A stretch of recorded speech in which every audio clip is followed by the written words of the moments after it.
जय Shri Ram. Rajasthan art and culture की आज की क्लास में हम भाषा एवं साहित्य के बारे में पढ़ेंगे, जिसमें से पहला टॉपिक हमारा राजस्थानी भाषा रहेगी। राजस्थानी भाषा की लिपि मुंडिया, महाजनी, बनियानवी मानी जाती है। ऑप्शन में से इन तीनों में से कोई भी एक हो तो आप उसको टिक करेंगे। नॉर्मली मुंडिया ही आता है आपके ऑप्शन में। नेक्स्ट हमने लिखा है राजस्थानी भाषा दिवस जो है वो 21 फरवरी को मनाया जाता है। ये एक जनरल नॉलेज का क्वेश्चन है बीच में। अब देखिए, राजस्थानी भाषा के बारे में 3 नाम प्रचलन में आए थे, मारवाड़ी, मरु भाषा और राजस्थानी। तो राजस्थानी भाषा के लिए मारवाड़ी वर्ड सबसे पहले यूज अबुल फजल ने लिया था और इसका लिखित प्रमाण आईने अकबरी नामक ग्रंथ में है, जिसके रचयिता स्वयं अबुल फजल थे। तो राजस्थानी भाषा के लिए मारवाड़ी शब्द का प्रयोग अबुल फजल ने आईने अकबरी में किया था। इसके अलावा कुशल नाब ने भी अपनी ग्रंथ था पिंगल शिरोमणि, इसमें भी राजस्थानी भाषा के लिए उन्होंने मारवाड़ी शब्द का प्रयोग किया है। आगे हम देखते हैं मारवाड़ी भाषा के लिए मरु भाषा जो प्रयोग है राजस्थानी भाषा के लिए, मरु भाषा शब्द का प्रयोग उद्योतन सूरी ने अपने ग्रंथ पुवले माला में भी किया है। नेक्स्ट है राजस्थानी भाषा के लिए राजस्थानी ही शब्द सर्वप्रथम जॉर्ज अब्राहम ग्रियर्सन ने अपनी पुस्तक the linguistic survey of India, जिसकी रचना उन्होंने 1912 में की थी, इसमें भी उन्होंने राजस्थानी भाषा के लिए राजस्थानी शब्द का प्रयोग किया। अब ये दोनों ये तीनों भाषा के लिए नहीं अपितु राजस्थान स्वयं के लिए हैं कि राजस्थान के लिए रायथन शब्द का सर्वप्रथम प्रयोग कर्नल जेम्स टोड ने अपनी पुस्तक the annals and antiquities of India में किया है। राजस्थान के लिए राजस्थान शब्द का प्रयोग सर्वप्रथम कर्नल जेम्स टोड ने अपनी पुस्तक the annals and antiquities of India में किया है। अर्थात कर्नल जेम्स टोड ने 2 शब्द का प्रयोग किया था राजस्थान के लिए, एक रायथन और एक राजस्थान। अब आता है राजपूताना। राजस्थान के लिए राजपूताना शब्द का सर्वप्रथम प्रयोग जॉर्ज थॉमस ने 1800 ईस्वी में किया था, परंतु मौखिक रूप में इसका प्रमाण मिलता है। इसका लिखित रूप में प्रमाण विलियम फ्रैंकलिन के द्वारा लिखी गई एक पुस्तक the military memoirs of George Thomas नामक पुस्तक में किया गया है। अर्थात राजस्थान के लिए राजपूताना शब्द का सर्वप्रथम प्रयोग लिखित में तो विलियम फ्रैंकलिन ने किया और मौखिक में जॉर्ज थॉमस के द्वारा किया गया है। आगे हम देखते हैं राजस्थान की इस भाषा की उत्पत्ति के बारे में क्या तथ्य हैं। तो माना जाता है कि राजस्थानी भाषा की उत्पत्ति 1150 ईस्वी लगभग 12वीं सदी में हुई थी। और वैसे अलग अलग वैज्ञानिकों के अलग अलग मत है इस बारे में कि राजस्थानी भाषा की उत्पत्ति किस अपभ्रंश शैली से हुई है। उनमें मेनली इन 4 का जिक्र मिलता है: सौरसेनी अपभ्रंश, नागर अपभ्रंश, सौराष्ट्रीय अपभ्रंश और गुर्जरी अपभ्रंश। राजस्थानी भाषा की उत्पत्ति सौरसेनी अपभ्रंश से हुई है। इसके बारे में आपको प्रमाण महावीर प्रसाद स्वामी और LP टेसीटोरी देते हैं। नागर अपभ्रंश से उत्पत्ति हुई है, इसका प्रमाण आपको जॉर्ज अब्राहम ग्रियर्सन और पुरुषोत्तम मेनारिया देते हैं। सौराष्ट्रीय अपभ्रंश से उत्पत्ति हुई है, इसके बारे में एक ही है, सुनीति चटर्जी प्रमाण देती है। और गुर्जरी अपभ्रंश से राजस्थानी भाषा की उत्पत्ति हुई है, इसके बारे में आपके KM मुंशी और मोतीलाल मेनारिया देते हैं। और राजस्थानी भाषा का प्रथम बार वैज्ञानिक अध्ययन जॉर्ज अब्राहम ग्रियर्सन ने किया था और वही सेम उनकी पुस्तक है the linguistic survey of India 1912 में उन्होंने हमें ये मिलता है ज्ञान कि राजस्थानी भाषा का प्रथम बार वैज्ञानिक अध्ययन इन्होंने किया और इनका नाम था जॉर्ज अब्राहम ग्रियर्सन। देखिए, जिन अपभ्रंश से संबंधित जो वैज्ञानिक थे जिन्होंने जिस अपभ्रंश के बारे में कहा कि राजस्थानी भाषा की उत्पत्ति निम्न अपभ्रंश से हुई है, तो हमने अपनी एक ट्रिक भी बनाई हुई है जिससे आपको याद करने में आसानी रहेगी। जैसे महावीर प्रसाद स्वामी और LP टेसीटोरी ने कहा था कि सौरसेनी अपभ्रंश से राजस्थानी भाषा की उत्पत्ति हुई है, तो इसके लिए हमने एक ट्रिक बनाई है आपके।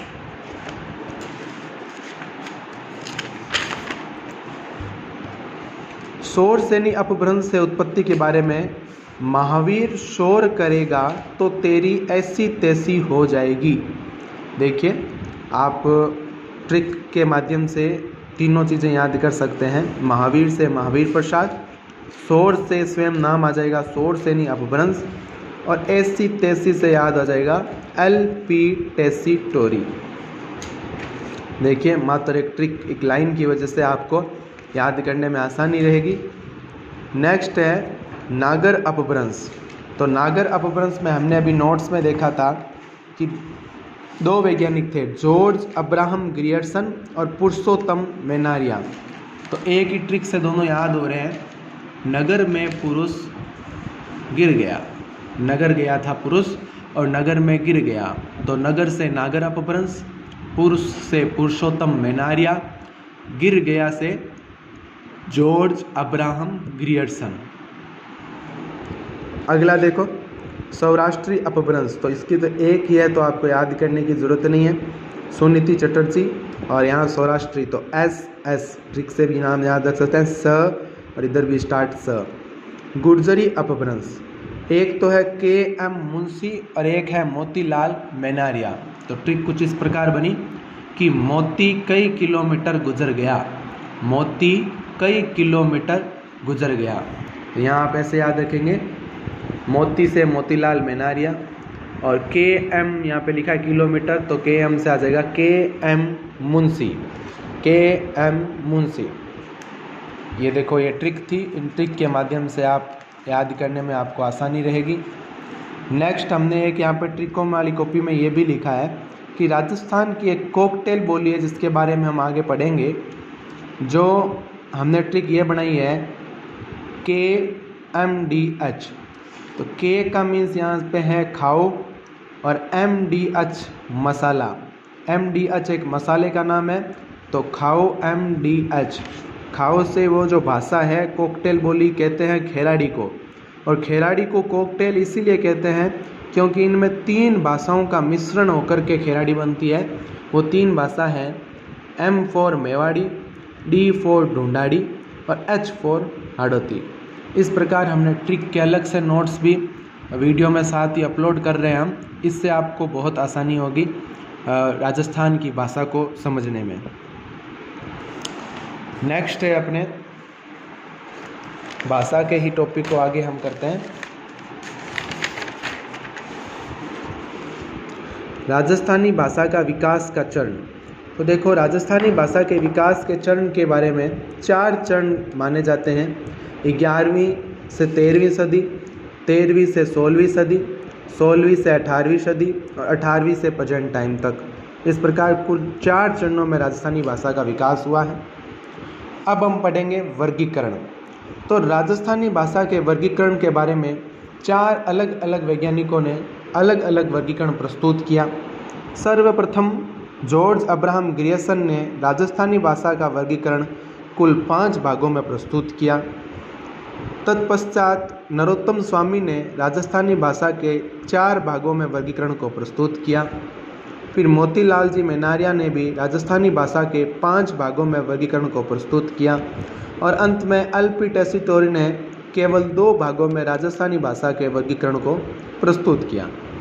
जॉर्ज अब्राहम ग्रियर्सन ने जो 5 भाग वर्गीकृत किए, उनमें 1 नंबर पे है पश्चिमी राजस्थानी, 2 नंबर पे है उत्तरी पूर्वी राजस्थानी, 3 नंबर पे है मध्य पूर्वी राजस्थानी, 4 नंबर पर दक्षिण पूर्वी राजस्थानी, और 5 नंबर पर दक्षिणी राजस्थानी। जो पश्चिमी राजस्थानी है उसके लिए मारवाड़ी, उत्तर पूर्वी राजस्थानी वहाँ मेवाती या अहिरवाटी बोली, मध्य पूर्वी राजस्थानी में ढूंढाड़ी, और दक्षिण पूर्वी राजस्थानी में मालवी या रांगड़ी बोली का जिक्र किया, और दक्षिणी राजस्थानी में निमाड़ी। अब हम आते हैं नरोत्तम स्वामी के वर्गीकरण की तरफ। नरोत्तम स्वामी ने जो वर्गीकरण प्रस्तुत किया उसमें 4 भाग बताए हैं। पश्चिमी राजस्थानी जहाँ मारवाड़ी है, पूर्वी राजस्थानी जिसे ढूंढाड़ी, उत्तरी राजस्थानी वहाँ मेवाती, और दक्षिणी राजस्थानी में मालवी।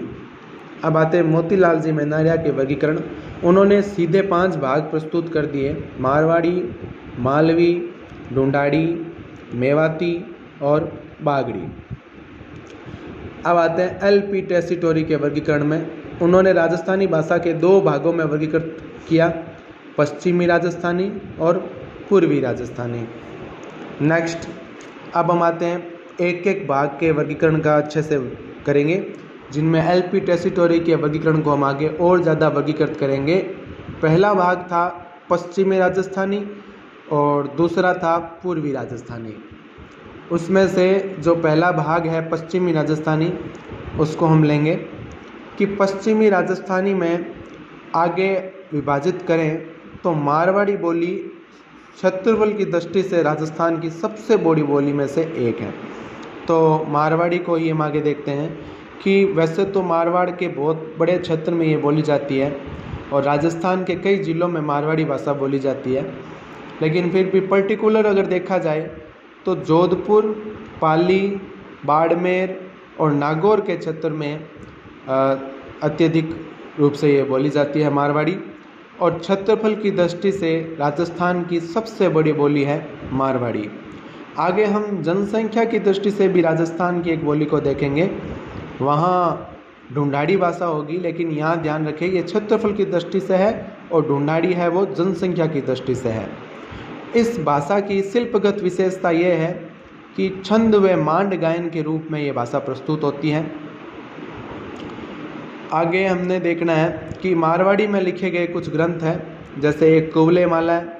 कुवले माला में मारवाड़ी भाषा को मरु भाषा कहा गया है और 16वीं सबसे लोकप्रिय बोली के रूप में भी मारवाड़ी भाषा को वर्णित कर सकते हैं। रजियारा सोरठा नामक एक ग्रंथ है, वो उत्तरी मारवाड़ी में रचित है। वेली कृष्ण रुक्मणीरी, ढोला मारवण, मुमल आदि के ग्रंथ हैं जो हम साहित्य में भी आगे जिक्र करेंगे। उसके बाद पश्चिमी राजस्थानी का ही एक और बोली के बारे में हम देखते हैं, नाडियाँ। ये मेनली पाली क्षेत्र में बोली जाती है, क्योंकि लूणी नदी का प्रवाह क्षेत्र नाडा कहलाता है और लूणी नदी का प्रवाह क्षेत्र पाली में ज़्यादा होने के कारण पाली में नाडिया बोली जाती है। नेक्स्ट है कुबड़ी। कुबड़ी बोली जो है ये नागौर और अजमेर के आसपास बोली जाती है। थली ये बीकानेर और जैसलमेर के क्षेत्र में बोली जाती है। गोडवाड़ी ये जालोर, पाली के क्षेत्र में सिरोही, यहाँ आसपास ये बोली जाती है। और बिसल देवरासो एक ग्रंथ है, वो भी गोडवाड़ी बोली में ही लिखा गया है, भाषा में ही लिखा गया है। अगली है देवड़ावाटी। देवड़ावाटी बोली आपके सिरोही में बोली जाती है। नेक्स्ट है ढडकी। ढडकी जैसलमेर क्षेत्र में लोकप्रिय है। ढाटी, ढाटी बोली है ये बाड़मेर क्षेत्र में लोकप्रिय है। नेक्स्ट है वागड़ी। वागड़ी आपके डूंगरपुर में लोकप्रिय है। और यहाँ ही ध्यान देने योग्य बात है, वागड़ी की एक सहायक बोली है भीली। ये डूंगरपुर वाले एरिया में भील जनजाति बहुत ज़्यादा रहती है और उसके कारण वहाँ भीलों में एक प्रचलित बोली है जिसे भीली कहते हैं। ये वागड़ी की सहायक बोली के रूप में जानी जाती है भीली। क्वेश्चन आया हुआ है यहाँ से, इसलिए विशेष रूप से ध्यान रखें। वागड़ी की सहायक बोली के रूप में किसे माना जाता है, तो वो भीली है। नेक्स्ट है शेखावाटी। शेखावाटी भाषा जो आपके है ये सीकर, चूरू, झुंझुनू के वाले क्षेत्र में लोकप्रिय है। अगला है मेवाड़ी। मेवाड़ क्षेत्र में बोली जाने वाली भाषा को मेवाड़ी कहते हैं। अगला है धावड़ी। धावड़ी भाषा आपके उदयपुर के आसपास के एरिया में ज़्यादा लोकप्रिय है।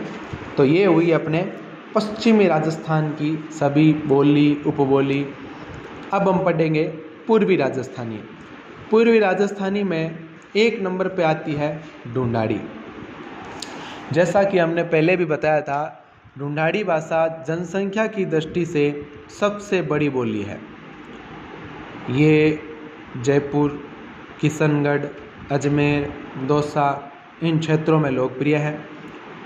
ढूंढाड़ी भाषा का सर्वप्रथम उल्लेख 8 देश गुजरी नामक एक पुस्तक है, जिसका शीर्षक है 8 देश गुजरी।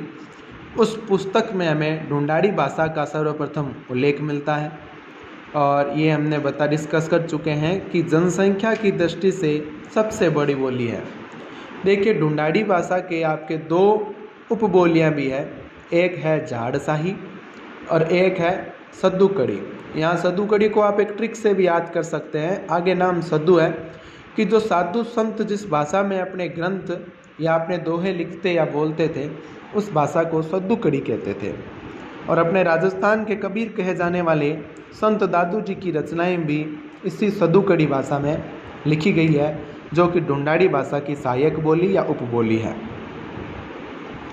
अगली है तोरावटी।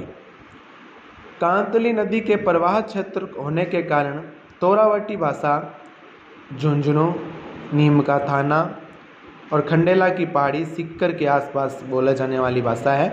तोरावटी वैसे एक क्षेत्र का नाम होता है कि कांतली नदी का जो प्रवाह क्षेत्र होता है उसे तोरावटी के नाम से जाना जाता है। और कांतली नदी का प्रवाह क्षेत्र आपके खंडेला पहाड़ी, सिक्कर, नीम का थाना, झुंझुनू के आसपास होता है, इसलिए इन 3 जगहों पर मेनली तोरावटी बोली जाती है। आप चाहें तो स्क्रीनशॉट भी ले सकते हैं।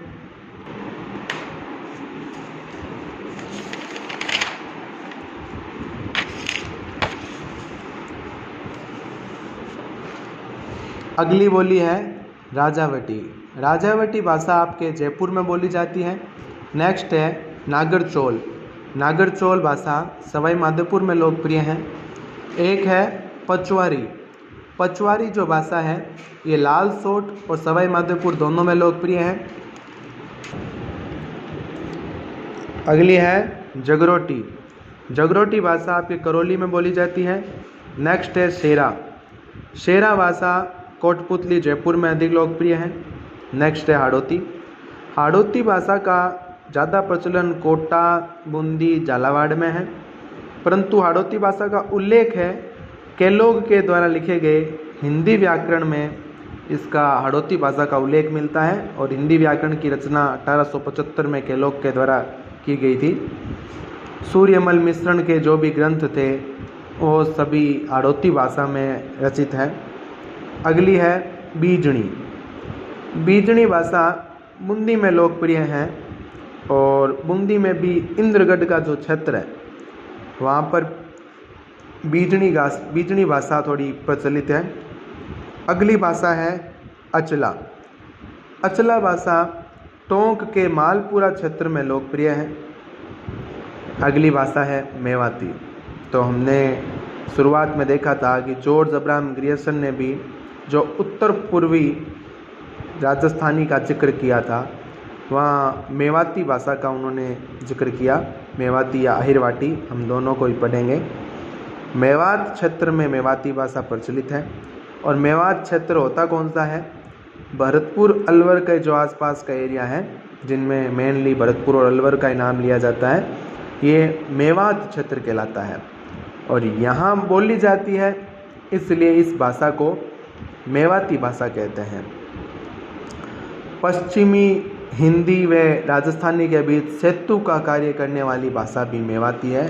तो ये आपके यहाँ पे मोस्ट इम्पोर्टेंट फैक्ट है, कौन सी भाषा है जो पश्चिमी हिंदी व राजस्थानी के बीच सेतु का कार्य करते हैं। देखिए, आप भारत का मैप समझते हैं तो भी आपको पता लगेगा कि पश्चिमी हिंदी मतलब हिंदी भाषा अगर भारत की बात करें तो राजस्थान भारत के पश्चिम में है, तो ये पश्चिमी हिंदी आती है। और राजस्थानी स्वयं राजस्थान में बोली जाती है। तो पश्चिमी हिंदी और राजस्थान के बीच एक तरह से सेतु का काम कराने वाली भाषा यहाँ है जो आपके राजस्थान के उत्तर पूर्व में है। तो यही आपके सेतु बनाने का कार्य करने वाली भाषा है। तो पश्चिमी हिंदी व राजस्थानी के बीच सेतु का कार्य मेवाती भाषा करती है। इस भाषा में देखो आप, निम्न 2 संत हैं जिन्होंने अपनी रचनाएं इस भाषा में लिखी, एक चरणदास जी और एक लालदास जी। और जो चरणदास जी थे, हमने संत और संप्रदाय वाले टॉपिक में जो कल ही अपलोड किया गया है, आप जाकर के प्लेलिस्ट में चेक कर सकते हैं कि जो हमने चरणदास जी के बारे में पढ़ा तो हमने देखा कि उनकी 2 शिष्याएँ थी, एक दयाबाई, एक सहजोबाई। सहजोबाई जिन्हें मत्स्य संघ की मीरा के नाम से भी जाना जाता है, इनकी दोनों की द्वारा लिखे गए जो सहज प्रकाश, जो अन्य ग्रंथ भी हैं, दयाबोध, ये ग्रंथ जो लिखे गए हैं ये मेवाती भाषा में लिखे गए हैं। तो इस प्रकार ये दो संत और ये दो जो साध्वी थी, राजस्थान के प्रथम साध्वी होने का, महिला साध्वी होने का प्रमाण भी हमें यहीं से मिलता है। इनकी रचनाएं मेवाती भाषा में रचित थी। अगली है अहिरवाटी। तो जो अहिर यादव थे इनके द्वारा ये बोली जाती थी और ये नॉर्मली अलवर, छत्र और जयपुर में थोड़ी प्रचलित थी। अलवर के बहरोड और मुंडावर नामक दो जगह थी, वहाँ पे ये बोली जाती थी।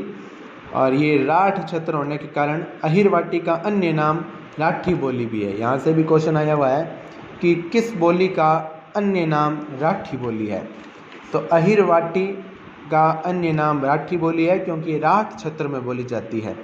और राठ क्षेत्र से हमारा तात्पर्य है बहरोड अलवर और मुंडावर अलवर। बहरोड और मुंडावर का क्षेत्र राठ क्षेत्र से नाम से जाना जाता है और राठ क्षेत्र में बोले जाने के कारण इस बोली को भी राठी बोली कहते हैं।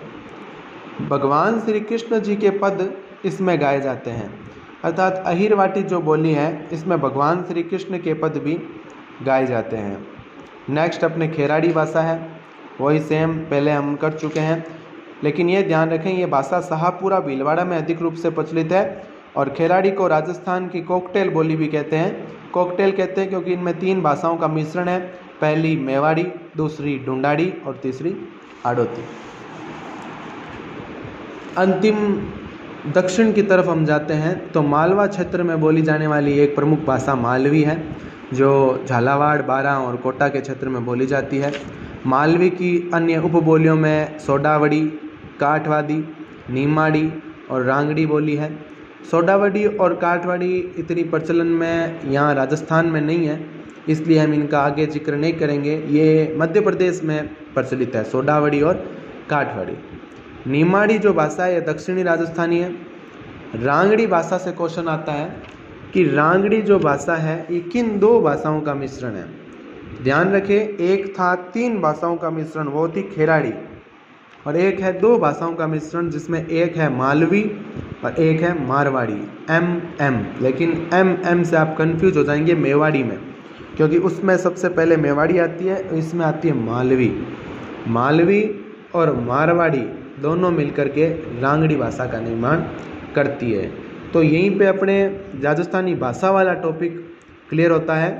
अब हम राजस्थानी साहित्य के बारे में पढ़ेंगे। तो राजस्थानी साहित्य में यदि हम देखें तो राजस्थानी भाषा की 2 प्रमुख शैलियाँ हैं जिनके बारे में हमें साहित्य को पढ़ने से पहले इन शैलियों को पढ़ना पड़ेगा। एक है पिंगल, एक है डिंगल। देखिए पहले हम पिंगल के बारे में देखते हैं। भाटों द्वारा प्रयुक्त ब्रज मिश्रित राजस्थानी, और जो डिंगल है वो चारणों के द्वारा प्रयुक्त है और मारवाड़ी मिश्रित राजस्थानी है। इसमें ब्रज भाषा का प्रभाव है पिंगल में, और डिंगल में मारवाड़ी मिश्रित राजस्थानी है। पिंगल में छंद व पद में, और डिंगल है वो गीत रूप में गाया जाता है, और पिंगल है वो छंद व पद के रूप में गाया जाता है। पिंगल पूर्वी राजस्थान में फेमस है और डिंगल पश्चिमी राजस्थान में।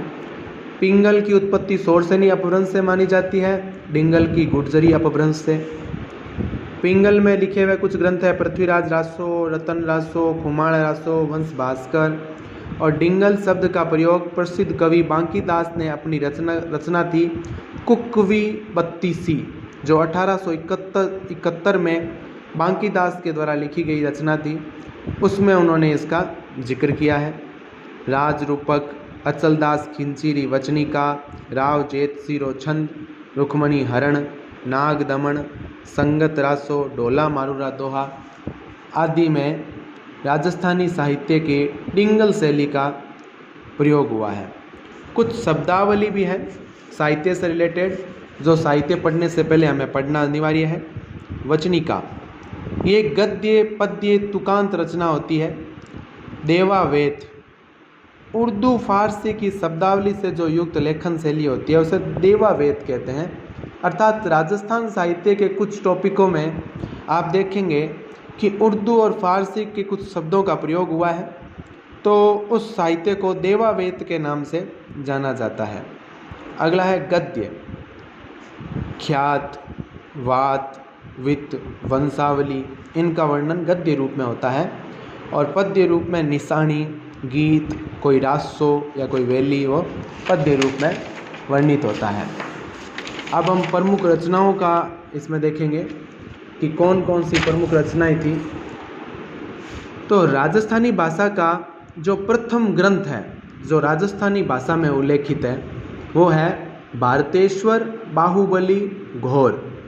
ध्यान रखें, राजस्थानी भाषा का प्रथम ग्रंथ है भारतेश्वर बाहुबली घोर और ये आपके लिखा था ब्रजसेन सूरी ने। ब्रजसेन सूरी के द्वारा लिखित राजस्थानी भाषा का प्रथम ग्रंथ है भारतेश्वर बाहुबली घोर। नेक्स्ट है राजस्थानी भाषा की प्रथम कहानी जो राजस्थानी भाषा में लिखी गई थी वह है विश्रांत प्रवास। और विश्रांत प्रवास के लेखक है आपके शिवचंद्र भारतीय। दूसरा मैं एक बार ये छोड़कर ये करवा रहा हूँ, राजस्थानी भाषा का प्रथम नाटक। तो राजस्थानी भाषा का प्रथम नाटक है केसर विलास और राजस्थानी भाषा का यह प्रथम नाटक भी शिवचंद्र भारतीय के द्वारा लिखा गया है। तीसरा है राजस्थानी भाषा का प्रथम उपन्यास जो राजस्थानी भाषा में लिखा गया था वह है कनक सुंदरी और इसके रचयिता भी आपके शिवचंद्र भारतीय हैं। अगला है राजस्थान का प्रथम हिंदी उपन्यास है अबलाओं का इंसाफ। इसके रचयिता अंबिका दत्त व्यास है। और ऊपर जो हमने एक छोड़ा था कि संवत उल्लेख वाली राज्य साहित्य की प्रथम रचना है भारतेश्वर बाहुबली रास। इसके रचयिता शालिभद्र सूरी है और प्रथम जो ग्रंथ था उसके उल्लेख रचनाकार ब्रजसेन सूरी है। वो भारतेश्वर बाहुबली घोर है, ये भारतेश्वर बाहुबली रास है। इसमें संवत का उल्लेख है तो आप ट्रिक में भी याद रख सकते हो संवत और रास। और जिसमें संवत उल्लेख नहीं था तो प्रथम ग्रंथ यदि बात आए सिर्फ तो वहाँ भारतेश्वर बाहुबली घोर होगा और रचयिता ब्रजसेन सूरी है। अगला है स्वतंत्रता के बाद राजस्थानी भाषा का प्रथम उपन्यास। देखो प्रथम उपन्यास तो कनक सुंदरी था लेकिन स्वतंत्रता के बाद में जो लिखा गया वो राजस्थानी भाषा का प्रथम उपन्यास आभेय पटकी था। आभेय पटकी और इसके रचनाकार आपके नथमल जोशी थे। अगला है आधुनिक राजस्थान की प्रथम काव्य कृति बादली है और ये चंद्रसेन बिरकाली के द्वारा लिखा गया। अगला है राजस्थानी भाषा का प्रथम 12 मासा ग्रंथ, ये आपके नेमिनाथ 12 मासा है जो पलहन के द्वारा लिखा गया है। राजस्थानी भाषा का प्रथम 12 मासा ग्रंथ नेमिनाथ 12 मासा जो पलहन के द्वारा लिखा गया है। तो आपके क्वेश्चन इस पैटर्न में भी आ सकता है कि कौन सा ग्रंथ है, या रचनाकार का नाम देकर के ग्रंथ पूछ सकते हैं या ग्रंथ का नाम देकर के रचनाकारों का जिक्र पूछा जा सकता है कि निम्न ग्रंथ किसके द्वारा लिखा गया था। जैसे क्वेश्चन आ सकता है कि आभे पटकी नामक ग्रंथ की रचना किसने की, तो आपको नथमल जोशी का नाम याद रखना है। या अबलाओं का इंसाफ नामक जो राजस्थानी भाषा का प्रथम हिंदी उपन्यास है किसके द्वारा लिखा गया, तो अंबिका दत्त व्यास। इस प्रकार ये कुछ महत्वपूर्ण रचनाएं थी। अब कुछ एक राजस्थानी भाषा में लिखे गए ग्रंथ जैसे पृथ्वीराज रासो, तो इसके रचयिता चंद्रबरदाई है। इसको स्टार्ट इन्होंने किया लेकिन पूर्ण जलहन के द्वारा किया गया। हिंदी का ये प्रथम महाकाव्य है। डिंगल और पिंगल दोनों में लिखा गया है। इसमें 69 सर्ग है और 16,306 छंद है। वर्तमान में ये उदयपुर संग्रहालय में रखा गया है। दूसरा था वंश भास्कर, ये सूर्यमल मिश्रण के द्वारा लिखा गया है। 1840 में लिखा गया है। चंपू शैली में इसका निर्माण है। विश्वकोशिक ऐतिहासिक ग्रंथ में इसको रखा गया है। वीर सतसई सूर्यमल मिश्रण के द्वारा लिखा गया है। अंग्रेजी दास्ता के विरुद्ध लिखा गया है। 1857 की क्रांति के विरुद्ध इसमें घटनाओं का जिक्र है। और इसी प्रकार बलवंत विलास है जो सूर्यमल मिश्रण के द्वारा लिखा गया। सेनानी जो है मेघराज मुकुल के द्वारा लिखी गई। जिनका जन्म 1927 शुरू में हुआ। इस प्रकार कुछ एक और है कि राजस्थानी भाषा बोलने वालों की संख्या लगभग 6 करोड़ से भी ज़्यादा है। 72 इसकी बोलियां हैं। केंद्रीय साहित्य अकादमी ने इसे स्वतंत्र भाषा के रूप में मान्यता दे दी, परंतु इसे अभी भी संवैधानिक मान्यता प्राप्त होना बाकी है। संवैधानिक रूप से मान्यता के लिए निरंतर इसके बारे में प्रयास किए जा रहे हैं। हम सभी को अपनी इस राजस्थानी भाषा को संवैधानिक मान्यता दिलाने हेतु अधिक से अधिक प्रयास करने चाहिए। और राजस्थानी साहित्य के अन्य भी कुछ महत्वपूर्ण साहित्य है जिसका हम एक और वीडियो लेकर आएंगे। तो इसके बाद जो वीडियो अपलोड होगा उसमें आप उन साहित्यों को और उन साहित्यकारों को ट्रिक के माध्यम से भी याद करने में आपको आसानी रहेगी। तो जल्द ही हम वो वीडियो भी अपलोड कर देंगे चैनल पे।